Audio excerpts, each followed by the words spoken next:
Irene. This is Democracy Now!, democracynow.org, The War and Peace Report. Tropical storm Irene caused significant beach erosions that made landfall at North Carolina's Outer Banks, a 200-mile-long string of barrier islands. It also crashed into Long Island and other beaches up and down the East Coast this weekend. Many of these areas are filled with summer homes, oceanfront real estate worth millions of dollars. The battle to save these beaches and communities costs billions of dollars a year.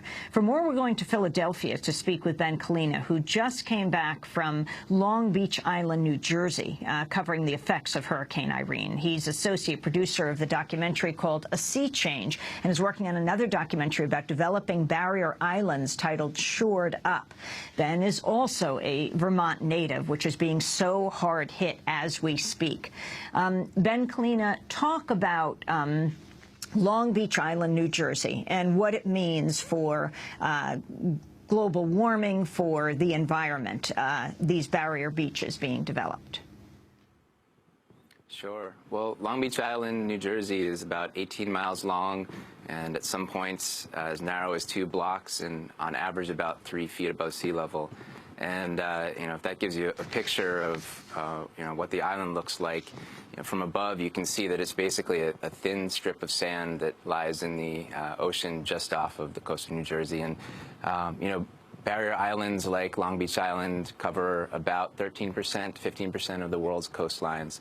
And in New Jersey, as in a lot of the east coast of the United States, these islands have been really heavily developed over the past 100 years, so more so towards the northeast, where they're closer to big population centers. They were popular tourist destinations, and they continue to be so. And so, they're really on the front lines of climate change, and in themselves, they really are living examples of climate change. Not necessarily, human-induced climate change, that's caused by CO2 emissions, but simply by fluctuations in sea level, and they require really very narrow range of climate conditions in order to exist. They really are just sand on the edge of our coastlines, and sea level has to be at a relatively static rate of rise in order for them to for that sand to come together and to create an island. And so essentially they're in a very precarious spot. Talk about the documentary you're working on, Shored Up. Sure. Yeah, so Shored Up is takes a look at Long Beach Island in particular, and we're also going to be going down to North Carolina and looking at the Outer Banks. And really what the film does is looks at these dynamic zones, and in this case, to some extent through the eyes of the surfing community, because surfers really have pretty much a unique vantage point on the forces that cause these islands to exist and that cause them to erode. Because I don't know if it's probably not a coincidence, but the first casualty down in North Carolina, I believe it was a surfer who was out trying to catch some waves. And the storms in the Northeast that bring the best surfing are also the ones that bring the most erosion. And so, it's really kind of a metaphor, a way into this story. But, the surfing community has also traditionally, historically been active around beach replenishment, which is something that has a major impact on, the surfing conditions and surf waves. But beach replenishment is also really has become one of the primary ways that municipalities and counties and the federal government try to keep these islands in place and keep them from, getting broken up by storms and keep houses from falling into the sea. And so, there's it's a pretty complex issue because, not only does it affect surf breaks, it affects the slope of the shore, and there's increased neck injuries and other kinds of injuries for recreational swimmers and others. But there are also just, it's a very expensive program. It's one that locals can't afford by themselves, and so it's a federal program. And really, it drives, the economic development of the shoreline. Without beach replenishment, some of these islands would be in pretty sketchy situation.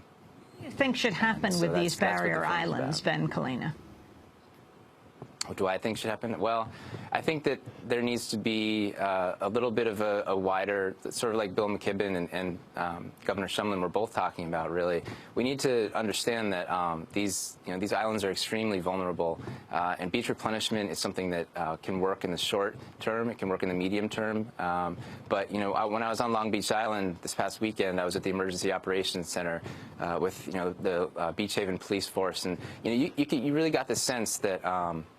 They were unsure. There's a certain amount of uncertainty there, and these are people that have lived there their whole lives. They've seen one storm after another, one nor'easter after another. But when this hurricane was supposed to have direct impact on the island, no one really knew what was going to happen, and you really didn't get the sense. These aren't folks that that tend to get too nervous, in general. But those islands, the last time there was a major storm, it wasn't even a hurricane, it was a nor'easter in 1962 that hit that island directly. It cut the island in 3 places. One of the towns lost half their homes, got washed out to sea.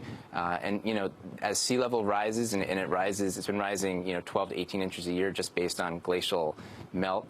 Not related to human-induced climate change, but you add the climate change into it, and you really need to look and say, do we need to start coming up with ways of perhaps saying, if a house is damaged, perhaps you can't build in the same place.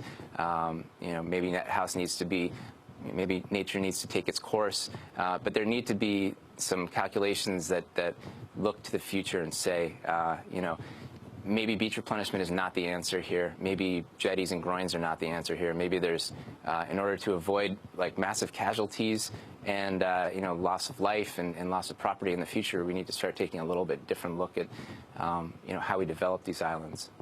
Ben Kalina, I want to thank you very much for being with us. Works on documentaries about environmental justice. Was just out on Long Beach Island in New Jersey covering the effects of Hurricane Irene. Associate producer of the documentary A Sea Change, and is working on another documentary about developing barrier islands titled Shored Up.